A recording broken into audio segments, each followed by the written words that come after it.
പ്രിയപ്പെട്ട സഹോദരി സഹോദരന്മാരെ, സുഹൃത്തുക്കളെ, ഞാൻ KP ഉണ്ണികൃഷ്ണൻ, കേരള.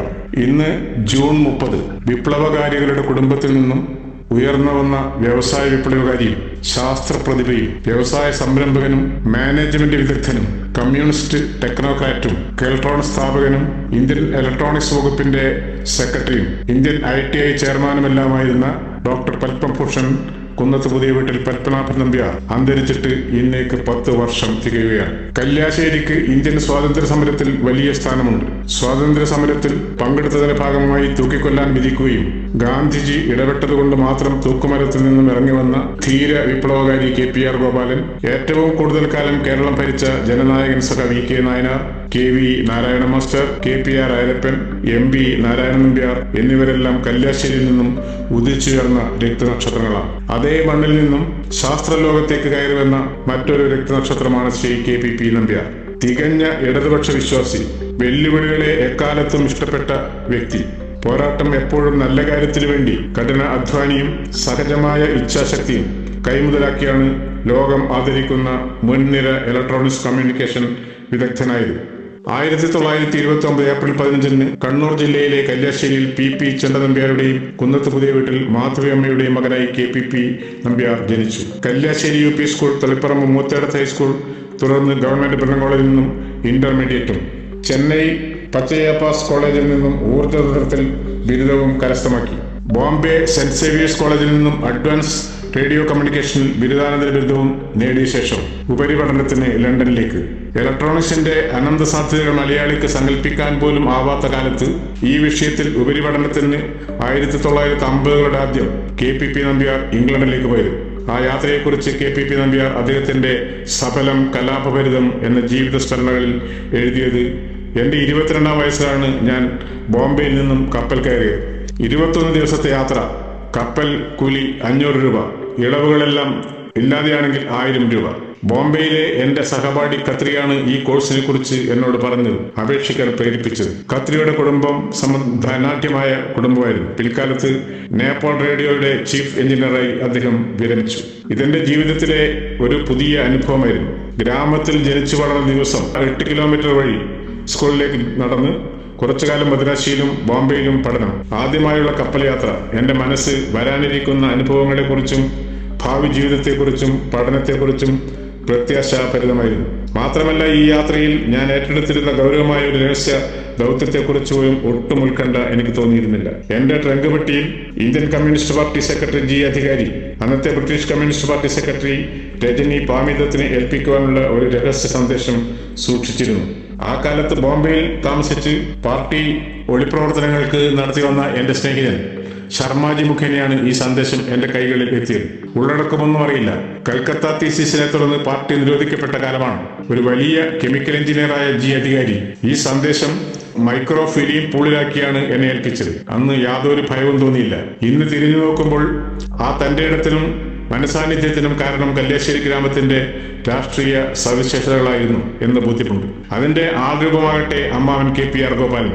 അവിടെ എത്തി ക്ലാസുകൾ ആരംഭിച്ചു. ഒരു ദിവസം ഇന്ത്യൻ ഹൈക്കമ്മീഷനിൽ നിന്നും ഒരു കത്ത് ലഭിച്ചു: താങ്കളെ ഞാനൊരു ചായസൽക്കാരത്തിന് ക്ഷണിക്കുന്നു. അത് ലണ്ടനിലെ ഹൈക്കമ്മീഷണർ ശ്രീ VK കൃഷ്ണമേനോന്റേതായിരുന്നു. സ്വന്തം കൈപ്പടയിൽ എഴുതിയ ആ ക്ഷണക്കത്ത്. ആ പരിചയം പിന്നീട് ഗാഠ സൗഹൃദമായി വളർന്നു. ലണ്ടനിൽ നിന്നും ഇലക്ട്രോണിക്സ് കമ്മ്യൂണിക്കേഷനിൽ ഉന്നത ബിരുദം നേടി 13 പേപ്പറുകളിലും ഫസ്റ്റ് ക്ലാസ് നേടി അവിടെ ഒരു ഫാക്ടറിയിൽ ജോലി ലഭിച്ചു. ഒരിക്കൽ എയർപോർട്ടിൽ വെച്ച് കൃഷ്ണമേനോനെ കണ്ടു. Mister Nambiar, come here, meet Patrice Lumumba. അക്കാലത്തെ ഏറ്റവും പ്രശസ്തനും ആരാധ്യനുമായ ആഫ്രിക്കൻ നേതാവായിരുന്നു പാട്രീസ് ലൂമുമ്പ. അങ്ങനെ അദ്ദേഹത്തെയും പരിചയപ്പെടാൻ ആ കാലത്ത് കഴിഞ്ഞു. 1958 ഏപ്രിൽ 12 ഇന്ത്യയിലെത്തി. തുടർന്ന് ബാംഗ്ലൂരിൽ ബെല്ലിൽ ജോലിയിൽ ചേർന്നു. 1958 ഡിസംബർ വീണ്ടും ലണ്ടനിലേക്ക് മടങ്ങി. ടെക്നോ ഇൻസ്ട്രുമെന്റ് കമ്പനിയിൽ ചേർന്നു. കുറച്ചുകാലം ജോലി ചെയ്തു. അവിടെ നിന്നും രാജിവെച്ചു. അന്നത്തെ കമ്പനി ചെയർമാൻ എന്നോട് ചോദിച്ചു: മിസ്റ്റർ നമ്പ്യാർ, നിങ്ങൾ എന്തിനാണ് ഇന്ത്യയിലേക്ക് മടങ്ങുന്നത്? താങ്കൾക്ക് അവിടെ എന്ത് ചെയ്യാനാണ്? അപ്പോൾ ഞാൻ പറഞ്ഞു: സർ, ഇവിടെ ഞാൻ എന്ത് ചെയ്താലും അത് സമുദ്രത്തിൽ പകരുന്ന ഒരു തുള്ളി ജലം മാത്രമാണ്. എന്നാൽ എന്റെ നാട്ടിലാകട്ടെ ആ ഒരു തുള്ളി സമുദ്രം പോലെ ഫലപ്രദമാകും. മറുപടി കേട്ട് സായിപ്പിന് സന്തോഷമായി രാജി അംഗീകരിച്ചു. 1963 ഇന്ത്യയിലേക്ക് മടങ്ങി. ഡൽഹിയിൽ സയന്റിസ്റ്റ് പോളിന്റെ നിർദ്ദേശപ്രകാരം ഡൽഹിയിലെ IIT-യിൽ അധ്യാപകനായി. ശമ്പളം കേവലം 750 രൂപ. തുടർന്ന് ബോംബെയിൽ ഫിലിപ്സ് കമ്പനിയിൽ ചേർന്നു. ശമ്പളം 1200 രൂപ. ഒരു ദിവസം ടാറ്റ കമ്പനിയിലെ ചീഫ് എക്സിക്യൂട്ടീവ് ദീപക് ബത്തായി ഒരു ചെറുപ്പക്കാരനെയും കൂട്ടി എന്റെ അടുത്തെത്തി. ഇയാൾക്ക് നിങ്ങളെ കൂടെ ജോലി ചെയ്യണമെന്ന് വലിയ ആഗ്രഹം.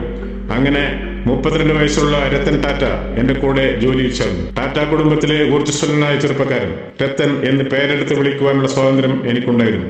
പിന്നീട് ടാറ്റ ഇലക്ട്രോണിക്സ് കമ്പനിയിൽ ഉന്നത പദവിയിലെത്തി. കുറഞ്ഞ ചെലവിൽ നെൽക്കോ എന്ന പേരിൽ ട്രാൻസിസ്റ്റർ റേഡിയോ നിർമ്മിച്ച് ശ്രദ്ധ നേടുന്നത് ഈ കാലത്താണ്. ജീവിത സ്മരണകളിലെ ചില കാര്യങ്ങൾ ഇവിടെ ഓർമ്മിപ്പിച്ചു എന്ന് മാത്രം. KPP-യും രത്തൻ ടാറ്റയും തമ്മിലുള്ള ബന്ധത്തിന്റെ ഭാഗമായാണ് ടാറ്റ ഗ്രൂപ്പ് കേരളത്തിലേക്ക് വരാൻ കാരണമായത്. ടാറ്റയുടെ ഇലക്ട്രോണിക്സ് കമ്പനിയുടെ മേധാവിയായി ഇരിക്കുമ്പോഴാണ് 1973 മുഖ്യമന്ത്രി C. അച്യുതമേനോന്റെ ക്ഷണം സ്വീകരിച്ച് കേരളത്തിലേക്ക് എത്തുന്നത്. കേരള സർക്കാരിന്റെ ക്ഷണം സ്വീകരിച്ച് കേരളത്തിലേക്ക് പോകാനുള്ള തീരുമാനം KPP നമ്പ്യാർ VK കൃഷ്ണമേനോനോട് സംസാരിച്ചപ്പോൾ VK കൃഷ്ണമേനോൻ പറഞ്ഞു, മിസ്റ്റർ നമ്പ്യാർ, നിങ്ങൾ ടാറ്റ വിടുന്നത് വലിയ വിഡ്ഢിത്തമായിരിക്കും. കേരളത്തിൽ ചെന്ന് നിങ്ങൾ എവിടെയെങ്കിലും ഇരിക്കുമ്പോൾ ഒരു മന്ത്രി അതുവഴി കടന്നുപോയെന്നിരിക്കും. പ്രകൃതമനുസരിച്ച് നിങ്ങൾ എഴുന്നേറ്റ് നിന്നെന്ന് വരില്ല. അതോടെ നിങ്ങളുടെ പണിയും പോകും. ഒരു പ്രവചനത്തിന്റെ സ്വഭാവം ഉണ്ടായിരുന്നു കൃഷ്ണമേനോന്റെ വാക്കുകൾക്ക് എന്ന് പിന്നീട് കാലം തെളിയിച്ചിട്ടുണ്ട്. 1973 ജൂൺ 1-ാം തീയതി കേരള സ്റ്റേറ്റ് ഇലക്ട്രോണിക്സ് ഡെവലപ്മെന്റ് കോർപ്പറേഷന്റെ ആദ്യ ജീവനക്കാരനും ആദ്യ മാനേജിംഗ് ഡയറക്ടറായും ആദ്യ ചെയർമാനായും KPP നമ്പ്യാർ ജോലിയിൽ പ്രവേശിച്ചു. പേരൂർക്കടിയിൽ 600 രൂപ പ്രതിമാസ വാടകയ്ക്ക് ശശി വിഹാർ എന്നു പേരായ ഒരു വീട്ടിൽ ഓഫീസ് തുറന്നു.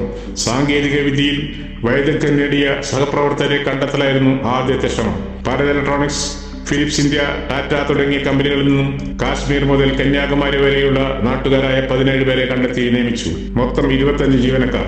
ഇന്ന് ഈ സ്ഥാപനം കേരളത്തിൽ ആയിരക്കണക്കിന് തൊഴിലാളികൾക്ക് ജോലി കൊടുക്കുന്ന വ്യവസായ സംരംഭമായി മാറിയിരിക്കുന്നു എന്നത് നമുക്കേറെ അഭിമാനിക്കാവുന്നതാണ്. കോർപ്പറേഷന്റെ ചുമതല ഏറ്റെടുക്കണമെങ്കിൽ പൂർണ്ണമായ സ്വാതന്ത്ര്യം അനുവദിച്ചു കിട്ടണമെന്ന് KPP-യുടെ അഭ്യർത്ഥന മുഖ്യമന്ത്രി അംഗീകരിക്കുകയും ആദ്യമായി വകുപ്പ് സെക്രട്ടറി സ്ഥാനവും KPP-യിൽ നിക്ഷിപ്തമായി. കമ്പനിയുടെ ടെലിക് സന്ദേശങ്ങൾക്കായി കെൽട്രോൺ എന്ന സപ്താക്ഷരം നിർദ്ദേശിച്ചതും KPP നമ്പ്യാർ തന്നെയാണ്.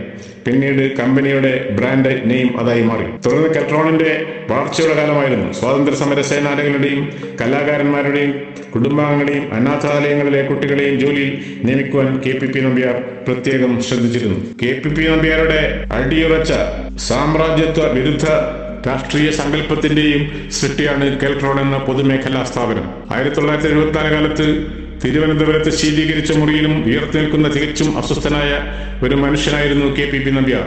ഈ കഠിനാധ്വാനവും തന്നെയാണ് അദ്ദേഹത്തിന്റെ ഓരോ വിജയങ്ങൾക്കും പിന്നിലും. പറയുന്ന കാര്യങ്ങളിൽ അസാധാരണമായ കണിശത, തുളച്ചു കയറുന്ന നോട്ടം, അളന്നു മുറിച്ച സംസാരം, ഇടയ്ക്ക് നിഷ്കളങ്കമായ പൊട്ടിച്ചിരി. സംഘർഷഭരിതമായ തർക്കങ്ങൾക്കും ചർച്ചകൾക്കും ശേഷം മനസ്സ് അയവരുത്താനായി പദം പദം ഉറച്ചു നാം പാടി പാടി പോവുക എന്ന P. ഭാസ്കരന്റെ ഐക്യ കേരള ഗാനം ചെയർമാന്റെ കസേരയിൽ ഇരുന്ന് KPP ഉറക്കെ പാടുമായിരുന്നു എന്ന് അദ്ദേഹത്തിന്റെ സഹപ്രവർത്തകനായ ശ്രീ കരിവള്ളൂർ മുരളി രേഖപ്പെടുത്തിയിട്ടുണ്ട്. KPR കുടുംബത്തിൽ പിറന്നു വന്നത് മാത്രമല്ല, കുട്ടിക്കാലം മുതൽ മരണം വരെ പ്രാണവായു പോലെ നിറഞ്ഞ രാഷ്ട്രീയ ബോധ്യത്തിന്റെ ഉടമയായിരുന്നു KPP നമ്പ്യാർ. ശരിയായ രാഷ്ട്രീയ ബോധം കൊണ്ട് ബ്യൂറോക്രസിയെയും സ്വകാര്യ വ്യവസായ ലോബികളെയും എതിർക്കുവാനായി മലയാളി ആദ്യമായി കണ്ട കെൽട്രോണിന്റെ ബ്ലാക്ക് ആൻഡ് വൈറ്റ് TV ഇന്നും ചില സ്ഥാപനങ്ങളിൽ ആദരസേവത്തോടെ സൂക്ഷിക്കുന്നുണ്ട്. കെൽട്രോണിന്റെ ടെലിവിഷൻ നിർമ്മിക്കുവാൻ പദ്ധതിയിട്ടപ്പോൾ പലരും കളിയാക്കിയിരുന്നു.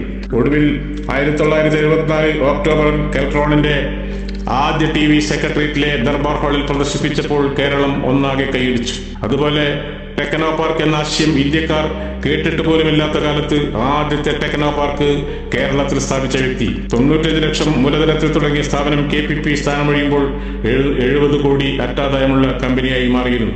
1984 കാലമായപ്പോഴേക്കും KPP-യെ കേരളത്തിൽ നിന്നും പുറത്തു ചാടിക്കാനുള്ള ശ്രമം ഭരണാധികാരികൾ തുടങ്ങിയിരുന്നു. VK കൃഷ്ണമേനോൻ പറഞ്ഞതുപോലെ അപ്പോഴേക്കും കേന്ദ്രത്തിൽ നിന്നും ഇന്ദിരാഗാന്ധിയുടെ കമ്പി സന്ദേശം KPP-ക്ക് എത്തിയിരുന്നു. 1985 ഫെബ്രുവരി 8-ന് കെൽട്രോണിൽ നിന്നും KPP നമ്പ്യാർ പിരിഞ്ഞു.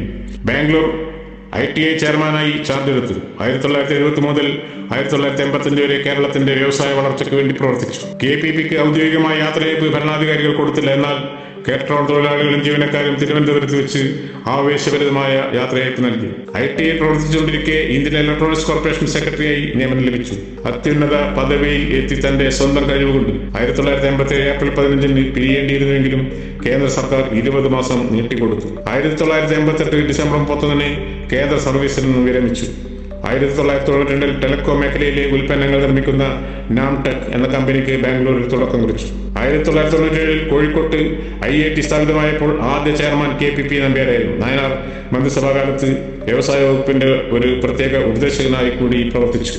1989 ഏപ്രിൽ മുതൽ 1991 മാർച്ച് 31 വരെ ഈ സ്ഥാനത്ത് പ്രതിഫലം ഇല്ലാതെ പ്രവർത്തിച്ചു. ടാറ്റയെ കേരളത്തിൽ കൊണ്ടുവരുവാനും 105 കോടിയോളം മൂലധനമുള്ള ഹോട്ടൽ ശൃംഖലയ്ക്ക് തുടക്കം കുറിച്ചതും ഈ കാലത്താണ്. ഈ സമയത്ത് തന്നെയാണ് ടെക്നോ പാർക്ക് എന്ന പദ്ധതിയും തുടങ്ങിയത്. നിർഭാഗ്യവശാൽ 2002 ഒക്ടോബറിൽ KPP നമ്പ്യാർക്ക് പക്ഷാഘാതമുണ്ടായി 2015 ജൂൺ 30 നമ്മെ വിട്ടുപിരിയുകയും ചെയ്തു. താൻ നേതൃത്വം കൊടുത്ത സ്ഥാപിച്ച സ്ഥാപനത്തിന്റെ അകത്തുൾ തന്നെയാണ് KPPയുടെ മൃതദേഹം സംസ്കരിച്ചത്. ഇത്തരത്തിൽ ഒരവസരം ലഭിച്ച ഇന്ത്യയിലെ ഏക വ്യക്തി ശ്രീ KPP നമ്പ്യാർ മാത്രമായിരിക്കും. ഇന്ത്യ കണ്ട ഏറ്റവും മികച്ച ഇലക്ട്രോക്രാറ്റുകളിൽ ഒരാളായ KPP നമ്പ്യാരുടെ ഭാവനയിൽ ഉയർകൊണ്ട Keltron component complex aluminium electrolytic കപ്പാസിറ്റികളുടെ ഉൽപാദനത്തിൽ രാജ്യത്തെ ഏറ്റവും വലിയ സ്ഥാപനമായി വളർന്നു. നിരന്തരം പുതുക്കുന്ന സാങ്കേതിക വിദ്യയുടെ ലോകത്തിലേക്ക് മാങ്ങാട്ടുപറമ്പിന്റെ ഏറ്റവും പുതിയ സംഭാവനയാണ് സൂപ്പർ കപ്പാസിറ്റി ഉൽപാദന കേന്ദ്രം. LDF സർക്കാരിന്റെ ശക്തമായ പിന്തുണയിൽ അതിജീവനപാതയിൽ മുന്നേറുന്ന കെൽട്രോൺ സുവർണ ജൂബിലിയിൽ വർഷത്തിൽ നൽകുന്ന സമ്മാനമാണ് പുതിയ പദ്ധതി. ഇത്തരത്തിൽ പുരോഗതിയിലേക്ക് ഉയർന്നു നിൽക്കുന്ന കെൽട്രോണിന് തുടക്കം കുറിച്ച ഇന്ത്യയിലെ മുഴുവൻ ടെക്നോക്രാറ്റുകളുടെയും കോമ്രേഡായി എന്നും KPP നമ്പ്യാർ ഓർമ്മിക്കപ്പെടും. KPP നമ്പ്യാരുടെ ജ്വലിക്കുന്ന സ്മരണകൾക്ക് മുമ്പിൽ ആദരാഞ്ജലികൾ അർപ്പിക്കുന്നു. അഭിവാദ്യങ്ങൾ.